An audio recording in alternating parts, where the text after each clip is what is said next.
Por la señal de la Santa Cruz de nuestros enemigos, líbranos, Señor Dios nuestro, en el nombre del Padre, y del Hijo, y del Espíritu Santo. Amén. Señor mío y Dios mío, creo firmemente que estás aquí, que me ves, que me oyes. Te adoro con profunda reverencia. Te pido perdón de mis pecados y gracia para hacer con fruto este rato de oración. Madre mía Inmaculada, San José mi Padre y Señor, Ángel de mi guarda, intercedan por mí. Hoy se hace memoria litúrgica de San Gregorio Magno, Papa, que vivió a finales del siglo VI y principios del VII. Una historia impresionante de amor a los cristianos y a los hombres, pues una época en la que el Imperio Romano se había desmoronado.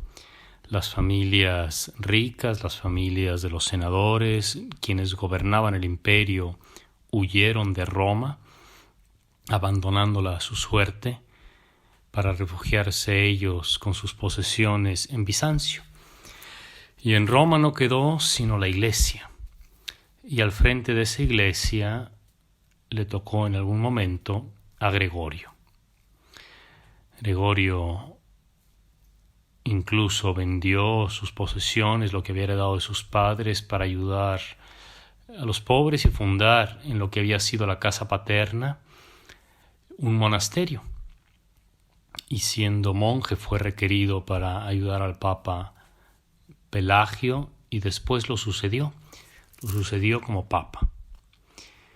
Y cuenta la biografía del Papa Gregorio Magno que un día, mientras pasaba por el mercado, vio a una serie de cautivos en el mercado público de Roma que iban a ser vendidos como esclavos. Y aquellos cautivos eran altos, de hermosa apariencia, rubios. Y movido por la compasión y la curiosidad, preguntó ¿de dónde vienen estos hombres? Y alguien le contestó: son anglos. Pero él dijo: no son anglos, sino ángeles. Esta frase literal podría traducirse como: no son esclavos, sino almas. El hecho es que San Gregorio se movió y puso todo lo que estuviera de su parte para enviar misioneros a Inglaterra, a donde habitaban precisamente los hombres de esta nación, los anglos. Envió a Agustín, que luego pasaría a la historia como San Agustín de Canterbury. Agustín llegó allá, enviado por el Papa Gregorio, y se encontró con una realidad que era común a los pueblos antiguos, a los pueblos primitivos. Se encontró con que había muchos santuarios paganos, santuarios donde se ofrecían sacrificios humanos. Se practicaba pues el asesinato de personas inocentes sobre pretexto de piedad. Y al encontrarse con esta realidad y con este hecho, Agustín escribió una carta al Papa Gregorio, a San Gregorio Magno, preguntándole qué había que hacer con aquellos santuarios. La respuesta se encuentra consignada en una carta, en un libro más bien de San Beda el Venerable, que narra la historia de los ingleses, de la iglesia en Inglaterra. Y ante la pregunta de Agustín qué hacer con aquellos santuarios, Gregorio respondió: no destruyan los santuarios, límpienlos. Es decir, que había que darles un nuevo uso a aquellos lugares. Había que dedicarlos al verdadero Dios. Esta es la realidad de toda la creación. La creación salió hermosa de las manos de Dios. El mundo entero, el cosmos, es bueno. Y somos los hombres quienes le damos mal uso. No existen piedras malvadas, ni árboles perversos. No existe una naturaleza que se confabula para hacer el mal. En realidad somos los hombres los que con nuestra inteligencia y nuestra libertad le damos mal uso a las cosas. Pero todo se puede enderezar y todo se puede hermosear para dedicarlo a Dios, para darle el verdadero culto a Dios. Y de esta manera el hombre se convierte, por decirlo así, en un embajador, en un representante de toda la creación ante Dios, para conducir toda la creación hacia el Señor.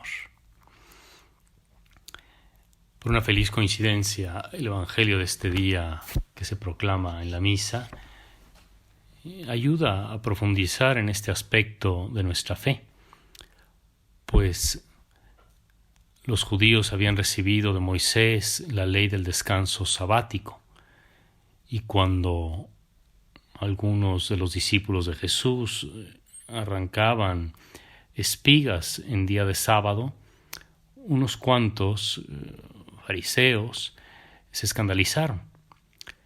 Pero Jesús, con la respuesta que les dio, hizo entender que en realidad no es el hombre esclavo de los días o de las cosas, sino que es el hombre el que debe conducir aquellas cosas hacia Dios. Y por eso respondió Jesús con claridad: el Hijo del Hombre es Señor del sábado. En efecto, todo lo que se nos ha entregado, sea el tiempo que el espacio, es para nuestro bien. Y hemos de aprender a utilizar bien las cosas, sea los días de la semana, sea las cosas materiales. Y justamente el descanso sabático, por ejemplo, que ahora nosotros lo celebramos en domingo y que está de alguna manera recogido en el tercer mandamiento de la ley de Dios, que proclama la santidad de un día especial, nos ayuda a entender que Dios no quiere que nosotros trabajemos como si fuéramos máquinas, como si fuéramos esclavos, sino que justamente absteniéndonos del trabajo un día a la semana, dedicamos ese día al Señor. Y de esa manera reconocemos delante de Dios y de los hombres nuestra propia dignidad, la dignidad de los hijos de Dios. No somos esclavos de Dios, sino hijos suyos. Y así le damos a Dios un culto exterior, pero al mismo tiempo fortalecemos nuestras almas con su palabra. Aprendemos a darle el justo valor a las cosas. De ahí que los cristianos han aprendido a vivir con libertad, con alegría, con gozo, el día del Señor. Dice el Catecismo de la Iglesia Católica que así como Dios cesó el día séptimo de toda la tarea que había hecho, así también la vida humana sigue un ritmo de trabajo y de descanso. La institución del Día del Señor contribuye a que todos disfruten de descanso y de solaz suficiente, que les permita cultivar su vida familiar, cultural, social y religiosa. ¿Qué hizo la Iglesia cuando evangelizó a los pueblos, cuando se encontró con las culturas en los distintos lugares? Hizo lo que hizo San Gregorio Magno, o lo que mandó hacer San Gregorio Magno. No destruyó el descanso ni las fiestas, sino que las purificó, limpió los santuarios y limpió los días. Si los hombres vivían en algunos casos esclavos de la superstición, días que se llamaban entre los romanos fastos y nefastos, días en que consideraban que las estrellas se conjuntaban de mala manera y no se deberían hacer ciertas cosas, y días en cambio en que eran supersticiosamente buenos. Pues todo ello lo purificó el cristianismo, para que viviéramos en la auténtica libertad, la libertad de los hijos de Dios. San Gregorio Magno es el primero que firmó frente a los poderosos de este mundo con esa firma que ya se ha vuelto célebre. Siervo de los siervos de Dios. Y así el Papa prestó un servicio precioso a la Iglesia y hasta nuestros días, y en muchos países se sigue respetando el domingo como día de descanso, gracias a esa labor hermosa del siervo de los siervos de Dios, de los siervos de Dios que son los papas, los sucesores de los obispos, de los apóstoles que son los obispos, y que nos han transmitido un nuevo sentido del tiempo y de los lugares.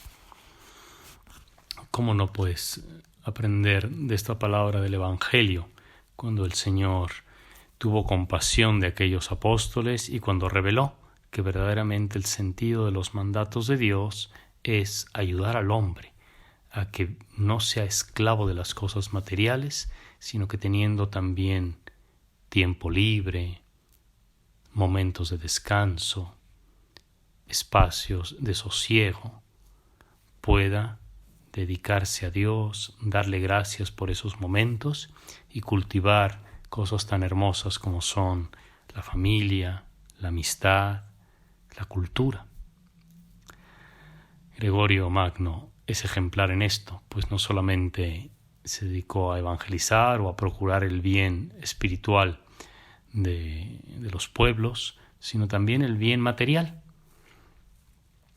Y pues se conocen en Roma monumentos que él mandó hacer, algunos puentes para facilitar los pasos sobre el río, graneros y otras cosas por el estilo para el bienestar de aquel pueblo romano que había sido abandonado por las familias ricas, por las familias de los poderosos.